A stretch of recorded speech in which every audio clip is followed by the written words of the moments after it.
Existem 8 bilhões de pessoas vivas no planeta agora. Em algum lugar entre elas, será que existe alguém que reúne, ao mesmo tempo, as características genéticas mais raras já documentadas pela ciência? A pergunta parece simples, do tipo que dá para responder com um sim ou não rápido. Mas a resposta de verdade exige que a gente construa essa pessoa característica por característica, até chegar num número que resolve a questão de um jeito que você provavelmente não está esperando. Antes de sair atrás dela, vale um teste rápido, só para você sentir o princípio que estamos prestes a levar ao extremo. Você sabe o seu tipo sanguíneo exato? Sabe se é destro ou canhoto? Sabe o tom específico dos seus olhos, não castanho ou azul de forma genérica, mas a variação exata, aquela que só aparece se alguém olhar de perto? Nenhuma dessas 3 informações, isoladamente, não faz ninguém virar a cabeça na rua. São traços banais, o tipo de coisa que a gente nem lista quando descreve a própria aparência. Mas cruze as 3 ao mesmo tempo,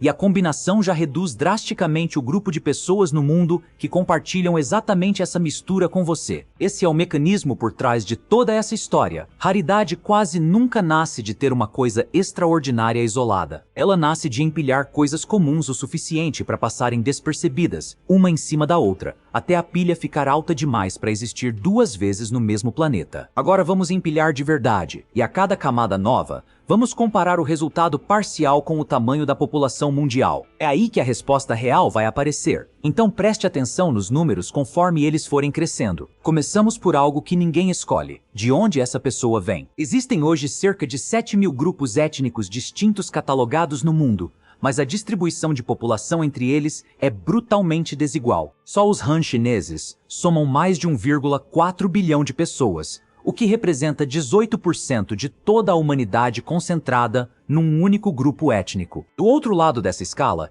existem povos cuja população inteira mal enche um ônibus escolar. Os Kawa-Riva, isolados na Amazônia brasileira, são estimados em menos de 30 pessoas vivas atualmente. Os Yagan, povo originário do extremo sul da Patagônia, na região gelada de Tierra del Fuego, restam hoje com pouquíssimos falantes da língua ancestral, a maioria já em idade avançada. Os Onge, das Ilhas Andaman, no Oceano Índico, somam pouco mais de 100 indivíduos ao todo. Vamos colocar nossa pessoa dentro de um grupo étnico de aproximadamente 500 pessoas, o que dá 500 dividido por 8 bilhões, ou uma chance de 1 em 16 milhões. Sozinha, essa característica já elimina a esmagadora maioria da humanidade da equação. Em cima dessa base, empilhamos mais 2 camadas ligadas à própria genética dessa pessoa. A primeira é o albinismo, uma condição causada por mutações nos genes responsáveis pela produção de melanina, o pigmento que determina a cor da pele, do cabelo e dos olhos. Numa pessoa com albinismo completo, essa produção é drasticamente reduzida ou simplesmente inexistente, resultando em pele muito clara ou quase translúcida, cabelo esbranquiçado ou prateado, e olhos que variam entre tons de azul muito claro, cinza ou até rosados, dependendo de como a luz atravessa a íris sem pigmentação. Globalmente, isso ocorre em cerca de 1 a cada 20.000 pessoas. A segunda camada é ainda mais extrema, o tipo sanguíneo RH nulo, informalmente apelidado de sangue dourado, por bancos de sangue e hematologistas. É o tipo sanguíneo mais raro já confirmado clinicamente em toda a história da medicina moderna. Uma pessoa com RH nulo não possui nenhum dos 61 antígenos que compõem o sistema RH. Levantamentos de registros hematológicos internacionais apontam menos de 50 casos documentados no mundo inteiro, em toda a história da medicina. É um sangue teoricamente compatível com qualquer transfusão, o que o torna extremamente valioso e, ao mesmo tempo, extremamente perigoso para quem o possui, porque praticamente não existe doador compatível disponível caso essa pessoa precise de sangue com urgência. Só com essas 3 camadas empilhadas,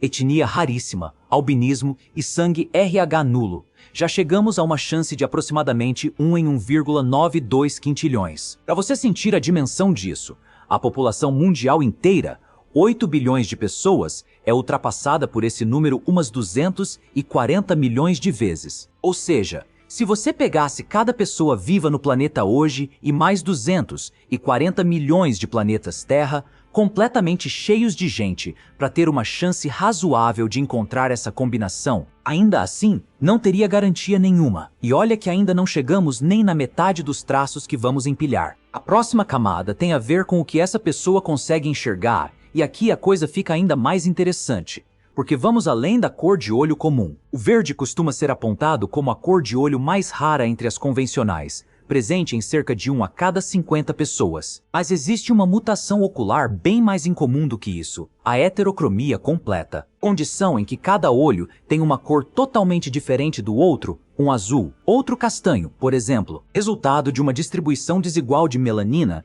entre os dois olhos durante o desenvolvimento. Na maioria dos casos, isso não afeta a visão em nada, é puramente estético. A chance de ter esse traço específico gira em torno de 1 em 1.667 pessoas. Só que existe algo ainda mais extremo relacionado à visão, e esse talvez seja o traço mais fascinante de toda essa lista, a tetracromacia. A visão humana comum depende de 3 tipos de célula cone na retina, sensíveis, de forma aproximada, às faixas de azul, verde e vermelho. É a combinação dos sinais desses 3 tipos de cone que gera o mundo de cores que a maioria de nós enxerga algo em torno de 1 milhão de tons distintos. A tetracromacia acrescenta um 4º tipo de cone, sensível a comprimentos de onda situados entre o vermelho e o verde, capaz de captar informação visual que o olho comum simplesmente não processa. Em teoria, isso permite que algumas tetracromatas distingam até 100 milhões de cores diferentes, 100 vezes mais do que a visão considerada normal consegue captar. Por estar ligada ao cromossomo X,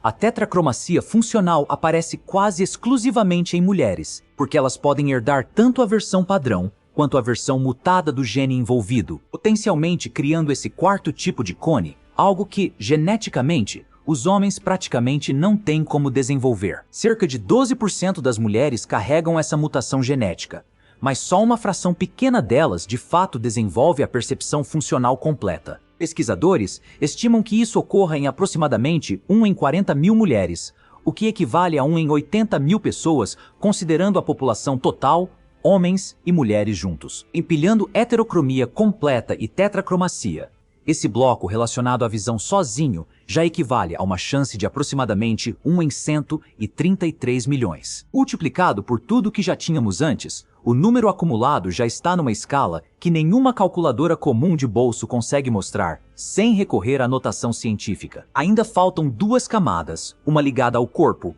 outra ligada à mente. Vamos tornar essa pessoa canhota. A lateralidade da mão dominante tem um componente genético real, mas nenhum gene isolado a determina sozinho, inclusive gêmeos idênticos, que compartilham praticamente todo o DNA. Ainda assim divergem em qual mão preferem usar em cerca de 20% dos casos, o que mostra que existe um fator de desenvolvimento cerebral entrando nessa equação, não só herança direta. A maioria das pessoas destras processa linguagem principalmente no hemisfério esquerdo do cérebro, enquanto canhotos costumam apresentar uma organização mais bilateral, dividindo essa função entre os 2 hemisférios. Vale lembrar também que, em muitas comunidades tradicionais ao longo da história, existia pressão social explícita para que crianças usassem a mão direita, independente da preferência natural, o que provavelmente subestimou a real proporção de canhotos em registros históricos. Ainda assim, a estimativa conservadora atual gira em torno de 10%, ou 1 em cada 10 pessoas. E, junto com essa lateralidade rara, adicionamos mais uma camada cognitiva que raramente aparece nesse tipo de levantamento, a sinestesia grafema-cor. É uma condição neurológica em que a pessoa enxerga letras ou números automaticamente associados a cores específicas, de forma consistente e completamente involuntária, desde a infância, o número 7 sempre em azul, a letra A sempre em vermelho, por exemplo, sem que a pessoa tenha qualquer controle sobre essa associação. Formas leves e inconsistentes de sinestesia não são tão raras assim, mas a variante grafema-cor, na sua forma mais estável e vívida, é estimada por estudos neurológicos recentes em cerca de 1 em 200 pessoas. É rara o suficiente para impactar significativamente nosso cálculo, mas comum o bastante para nos lembrar de uma coisa importante. Nem toda anomalia humana depende de uma mutação genética isolada e rara. Às vezes é só uma forma diferente de conexão entre regiões do cérebro, presente desde o nascimento. E chegamos, finalmente, ao traço mais extremo de toda essa construção. A hipertimésia, também chamada de memória autobiográfica altamente superior, é a capacidade de recordar quase todos os dias da própria vida em um nível de detalhe extraordinário, não apenas os grandes marcos, mas também os dias absolutamente banais.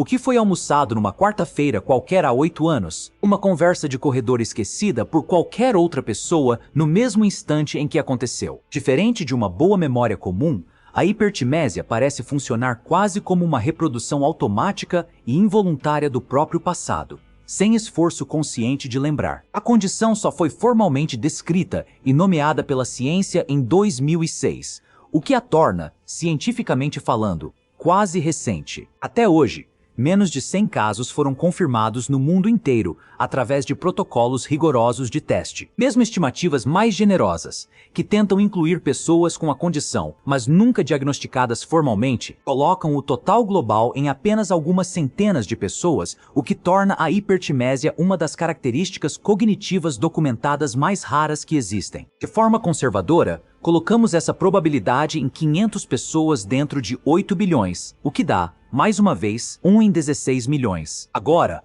o momento em que todas essas camadas se juntam: etnia raríssima, albinismo, sangue RH nulo, heterocromia completa, tetracromacia, canhotismo, sinestesia grafema-cor e hipertimésia todas ao mesmo tempo, na mesma pessoa. Multiplicando cada uma dessas probabilidades entre si, chegamos a um número final de aproximadamente 1 em 10 sextilhões. E é esse número que finalmente responde à pergunta que abriu esse vídeo. Essa pessoa quase certamente não existe entre os 8 bilhões de seres humanos vivos hoje no planeta. E não é porque ainda não foi encontrada, escondida em algum canto remoto do mapa, mas é porque a matemática torna essa combinação, na prática, impossível de acontecer dentro do tamanho atual da nossa espécie. Para essa combinação exata ter uma chance razoável de aparecer, nem que fosse uma única vez, seria necessária uma população bilhões de vezes maior do que toda a humanidade viva hoje. E mesmo se somássemos todos os seres humanos que já existiram ao longo de toda a história da nossa espécie,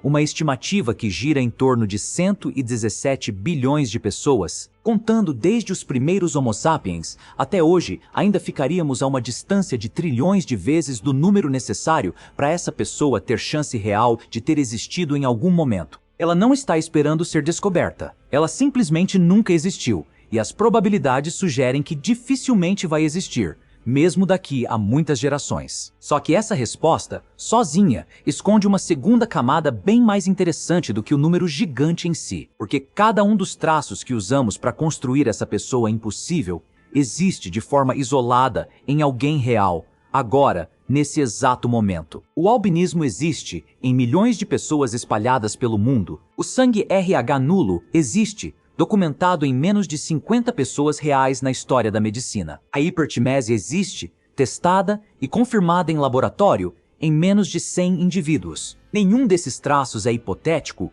ou de ficção científica, é só a combinação completa de todos eles, ao mesmo tempo que se torna estatisticamente inviável. Isso muda qual era, na verdade, a pergunta que valia a pena fazer desde o início. Não é se existe alguém assim. É, quantos desses traços, sozinhos, já bastam para tornar uma pessoa real absolutamente irrepetível? A resposta para essa pergunta é bem menos do que a maioria imagina. Volta para o teste do começo do vídeo. Tipo sanguíneo exato, lateralidade da mão, tom específico dos olhos. 3 informações banais, que qualquer pessoa comum carrega sem nem perceber o próprio valor estatístico delas. Cruzadas entre si, elas já reduzem drasticamente o número de pessoas no planeta inteiro que compartilham exatamente essa mesma combinação com você. Você não precisa do sangue mais raro do mundo, nem de uma memória perfeita, nem de um quarto tipo de célula na retina para ser, estatisticamente, um evento irrepetível. A pilha de coisas comuns que você já carrega, desde o dia em que nasceu, já é suficiente.